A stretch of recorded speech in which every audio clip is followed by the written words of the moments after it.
नमस्कार, India news Haryana देख रहे हैं आप। आपके साथ मैं हूं सुरभि तिवारी। फटाफट अंदाज में फटाफट खबरों की शुरुआत करते हैं। प्रधानमंत्री नरेंद्र मोदी उत्तराखंड के हल्द्वानी में 17,500 करोड़ रुपए की 23 परियोजनाओं का उद्घाटन और शिलान्यास करेंगे। वहीं उत्तराखंड में एक रैली को भी संबोधित करेंगे।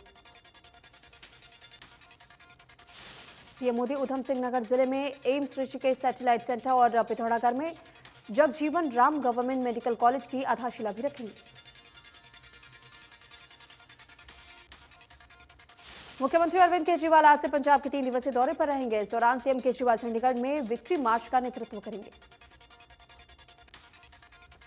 चंडीगढ़ निकाय चुनाव में मिली सफलता के बाद निकाले जाने वाले इस विक्ट्री मार्च में आम आदमी पार्टी पंजाब के सभी बड़े नेता और सभी जीते हुए पार्षद शामिल होंगे। इंडिया न्यूज हरियाणा की खबर पर मुहर लग गई है। डॉक्टर कमल गुप्ता को अर्बन लोकल बॉडी मंत्रालय की जिम्मेदारी मिली है। वहीं देवेंद्र बबली को विकास एवं पंचायत विभाग समेत पुरातत्व एवं म्यूजियम विभाग की जिम्मेदारी दी गई है। नवनियुक्त कैबिनेट मंत्री देवेंद्र बबली बरनाला रोड स्थित रेस्ट हाउस, जहां उन्होंने अधिकारियों से बातचीत की। अजय सिंह चौटाला को बुके भेंट कर उनका अभिनंदन किया गया। अजय सिंह चौटाला ने बबली को गले लगाकर के आशीर्वाद दिया। वहीं कैबिनेट मंत्री देवेंद्र बबली ने जसपा के राष्ट्रीय अध्यक्ष अजय सिंह चौटाला, उप मुख्यमंत्री दुष्यंत चौटाला और मुख्यमंत्री मनोहर लाल का आभार जताया। उन्होंने कहा कि पहले वे मुद्दे उठाने का काम करते थे, अब मुद्दों के समाधान की जिम्मेदारी मिली है। पहले की तरह वे अपना काम बखूबी करेंगे।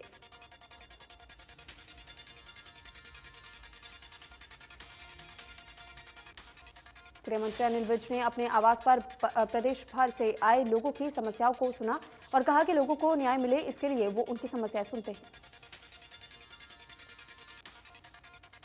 करीब 300 से ज्यादा फरियादी मंत्री अनिल विज के दरबार में अपनी अपनी समस्याएं लेकर के पहुंचे। गृह मंत्री ने अधिकारियों को जल्द निपटने के निर्देश दिए हैं। परिवहन मंत्री मूलचंद शर्मा ने कहा है कि बढ़ते वायु प्रदूषण की वजह से जल्द ही नई ई व्हीकल पॉलिसी आएगी, जिसे साल 2024 तक सड़कों पर उतार दिया जाएगा। ई व्हीकल पॉलिसी को साल 2029 तक पूरे प्रदेश में लागू किया जाएगा। इस दौरान चार्जिंग स्टेशन पर विचार किया जा रहा है।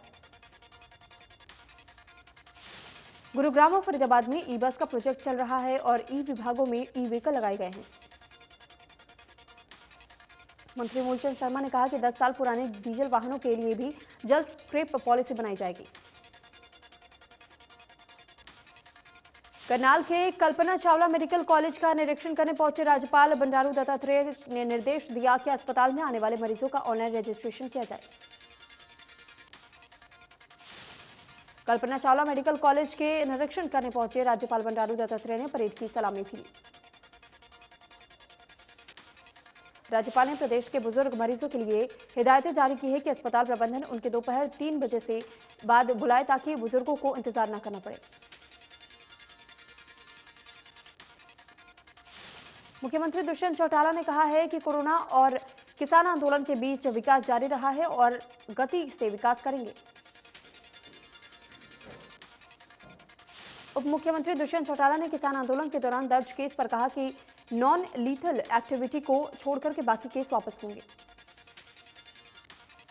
उन्होंने ये भी कहा कि जिला उपायुक्तों को निर्देश जारी किए गए हैं, विभाग केस वापसी के समय पर फैसला करेगा। बुजुर्गों की पेंशन काटने पर बोले उप मुख्यमंत्री दुष्यंत चौटाला ने कहा कि कांग्रेस के कार्यकाल के दौरान नीति बनाई गई थी। उप मुख्यमंत्री दुष्यंत चौटाला ने कहा है कि पहचान पत्र बनने के दौरान मामला सामने आ रहा है, किसी के साथ कुछ भी गलत नहीं होने दिया जाएगा।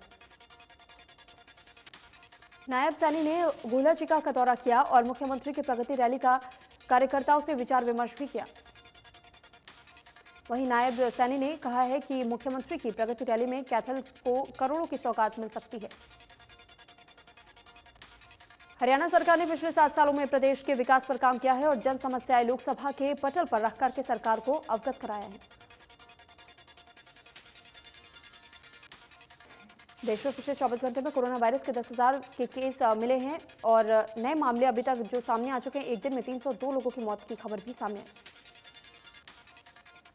महाराष्ट्र में बीते 24 घंटे में कोरोना के 2,172 नए केस सामने आए हैं और 22 मरीजों की मौत हुई है। महाराष्ट्र में एक्टिव केस की संख्या 15,000 के पार। दिल्ली में बीते 24 घंटे में कोरोना के 923 नए मामले सामने आए हैं और एक मरीज की मौत हुई है। दिल्ली में एक्टिव केस 1000 के पार। हरियाणा में 24 घंटे में कोरोना के 126 नए केस सामने आए हैं। 34 मरीज रिकवर हुए। प्रदेश में एक्टिव केस की संख्या 600 के पार। बिहार में बीते 24 घंटे में कोरोना के 47 नए मामले सामने आए हैं। वहीं सरकार ने एक बार फिर से सख्ती बढ़ाने का फैसला किया है। राज्य सरकार ने नए साल के मौके पर जश्न और संभावित भीड़ को देखते हुए 31 दिसंबर से लेकर के 2 जनवरी तक राज्य के सभी पार्कों और चिड़ियाघर को बंद रखने का आदेश दिया। देश भर में कोरोना के नए वेरिएंट ओमिक्रॉन का खतरा लगातार तेजी से फैलता जा रहा है। देश के 22 राज्यों में ओमिक्रॉन के मामले 900 के पार पहुंच गए हैं। महाराष्ट्र में ओमिक्रॉन के 167 मामले हो गए हैं, जिसके बाद से राज्य सरकार सख्त हो गई है। दिल्ली में एक दिन में ओमिक्रॉन के 63 नए केस सामने आए हैं। इसके साथ ही दिल्ली में ओमिक्रॉन के कुल 238 मामले हो गए हैं। तेलंगाना में अब तक ओमिक्रॉन के कुल 62 केस मिल चुके हैं, जिसके बाद से सरकार ने प्रदेश में पाबंदियां बढ़ा दी हैं। तमिलनाडु में ओमिक्रॉन के कुल 34 केस मिले हैं। इसके साथ ही राज्य में हाई अलर्ट जारी किया गया। अंबाला में 18 साल से ऊपर के लोगों को वैक्सीन लगाई जा चुकी है, जिसके चलते वैक्सीनेशन का आंकड़ा 18 लाख को पार कर चुका है। वहीं अंबाला में रह रहे प्रवासी लोगों के लिए स्वास्थ्य विभाग स्पेशल सेशन लगा रहा है, जिसमें आधार कार्ड नहीं होने पर भी वैक्सीन लगाई जाएगी। गुरुग्राम में कोरोना के मामले तेजी से बढ़ रहे हैं। पिछले 24 घंटे में कोरोना के 151 नए मामले सामने हैं। एक्टिव केस 500 से ज्यादा।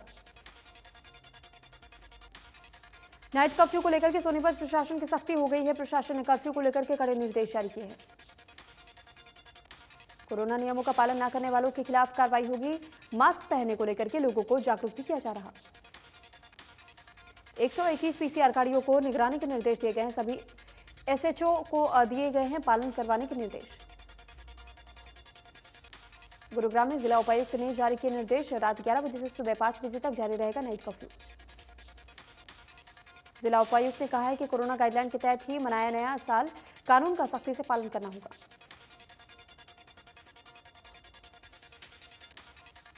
गुरुग्राम समेत हरियाणा में फिर से कोरोना के मामले बढ़ने शुरू हो चुके हैं, जिसे देखते हुए हरियाणा सरकार ने नाइट कर्फ्यू लगाने का निर्णय लिया। नाइट कर्फ्यू को लेकर के लोगों ने पुलिस की कार्यशैली पर सवाल खड़े कर दिए हैं। लोगों ने कहा है कि नाइट कर्फ्यू के चलते पुलिस अपनी मनमानी करती है, जिसकी वजह से लोगों को बड़ी परेशानियों का सामना करना पड़ता है। नाइट कर्फ्यू को लेकर के आम लोगों का कहना है, जो पब बार पार्टी हो रही है उन पर भी सख्ती दिखाए सरकार तो अच्छा होगा। ओमिक्रॉन के बढ़ते खतरे को लेकर के नूह डीसी शक्ति सिंह ने कहा कि ओमिक्रॉन को लेकर के लोग लापरवाही बरत रहे हैं। नूह डीसी शक्ति सिंह ने कहा है कि 3 जनवरी से 15 से 18 उम्र के बच्चों को वैक्सीनेशन कार्यक्रम शुरू किया जाएगा। 10 जनवरी से फ्रंटलाइन वर्कर्स, 60 साल या इससे ज्यादा उम्र के लोगों को बूस्टर डोज वैक्सीनेशन का कार्यक्रम चलाया जाएगा।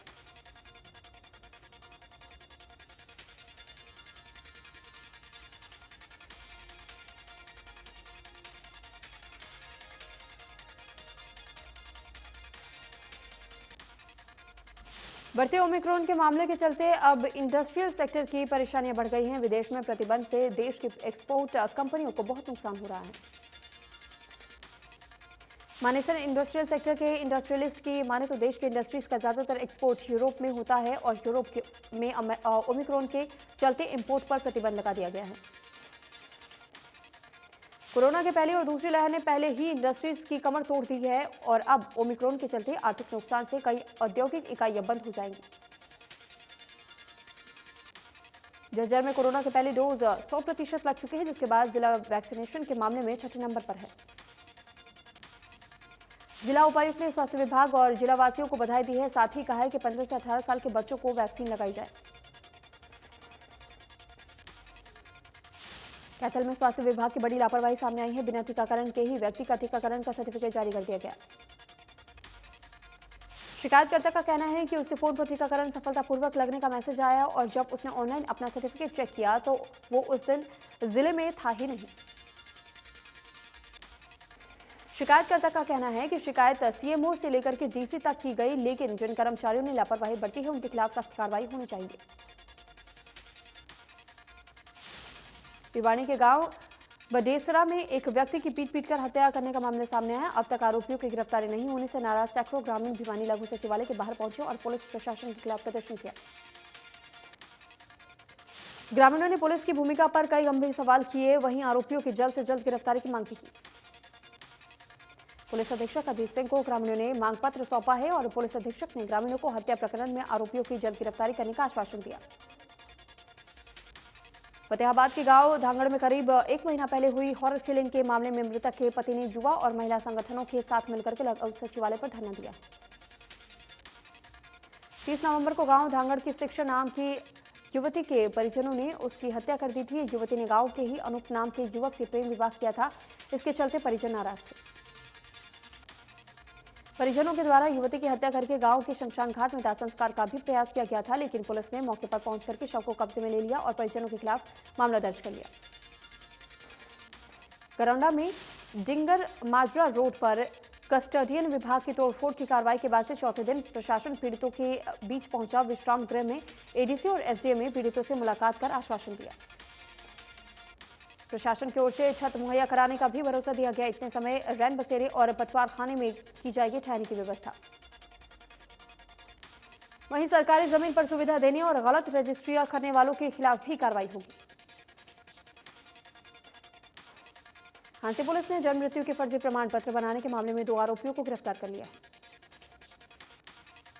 दोनों आरोपियों ने हांसी सिविल अस्पताल की वेबसाइट का पासवर्ड चोरी किया था। बता दें कि आरोपी व्हाट्सएप और फेसबुक के लोगों को लालच देकर के उनके फर्जी जन्म और मृत्यु प्रमाण पत्र बनाते थे। भिवानी में बढ़ती ठंड और ओस से किसानों की सब्जी की फसल लगभग तबाह हो गई है। सब्जी की फसल तबाह होने से इनके दामों में भी उछाल हो सकता है। किसानों का कहना है कि उन्होंने बैगन, मूली, गाजर, पत्ता गोभी सब्जी उगाई थी, लेकिन ज्यादा ठंड और ओस ने उनकी फसल को तबाही के रास्ते पर ला दिया है। उनका काफी नुकसान हुआ है। उन्होंने सरकार से मांग की है कि सरकार उनकी मदद करे और फसलों के उचित दाम दे। जिला बागवानी अधिकारी ने बताया कि किसानों को रात के समय सब्जी की फसलों को पॉलीथीन से ढक देना चाहिए। चरखी दादरी में आईटीआई के छात्र बस पास बनवाने के लिए गए थे। छात्रों के बस पास न बनने से इनकार कर दिया गया, जिससे छात्रों में भारी रोष रहा। छात्रों ने बस पास बनवाने की मांग को लेकर के गांव बलाली में रोड जाम कर दिया और विरोध प्रदर्शन किया। रोड जाम के कारण वाहनों की लंबी लंबी कतारें लग गई। यमुनानगर के टोल प्लाजा पर 4 साहिबजादों के पोस्टर फाड़ दिए गए, जिसको लेकर के सिख समुदाय ने बुधवार को यमुनानगर के गधोला टोल प्लाजा पर जाम लगा दिया। वहीं सिख समुदाय की ओर से फैसला किया गया कि टोल प्लाजा कर्मचारियों ने जिस तरह से 4 साहिबजादा के पोस्टर फाड़े, उसको लेकर के 1 साल के लिए टोल प्लाजा पर 4 साहिबजादों का बड़ा फ्लैक्स लगाया जाएगा। कैथल में सीएम फ्लाइंग की टीम ने गुप्त सूचना के आधार पर 2 जगह पर छापेमारी की है, जहां पर पनीर की फैक्ट्री और मिठाई की दुकान पर छापेमारी की गई। अवैध होर्डिंग को हटाने और उनके ऊपर सख्ती बरतने के साथ साथ अवैध होर्डिंग लगवाने वालों के खिलाफ भी एफआईआर दर्ज की जाएगी। पानीपत सिटी से बीजेपी विधायक प्रमोद विज के फॉर्च्यूनर गाड़ी में अचानक आग लग गई। एमएलए हॉस्टल पार्किंग में खड़ी गाड़ी में आग लगी। गाड़ी में आग लगने का सीसीटीवी फुटेज सामने आए हैं। पेट्रोल डालकर के गाड़ी में आग लगा दी गई। पानीपत में ट्रैवल एजेंसी की तरफ से जबरन वसूली का मामला सामने आया। ट्रैवल एजेंसी संचालक और स्टाफ हथियार के बल पर जबरदस्ती वसूली करते थे। आरोपी के पास से एक 32 बोर की लाइसेंसी पिस्तौल और 2 मैगजीन, 11 जिंदा रॉड, 2 मोबाइल फोन और 5000 रुपए बरामद किए गए। फरीदाबाद में ताऊ के लड़के ने चचेरे भाई को मौत के घाट उतार दिया। आरोपी ने धारदार हथियार से युवक पर वार किया। पाखल गांव में चचेरे भाई पर किया जानलेवा हमला। जानलेवा हमले में वारदात सीसीटीवी कैमरे में कैद हुई है।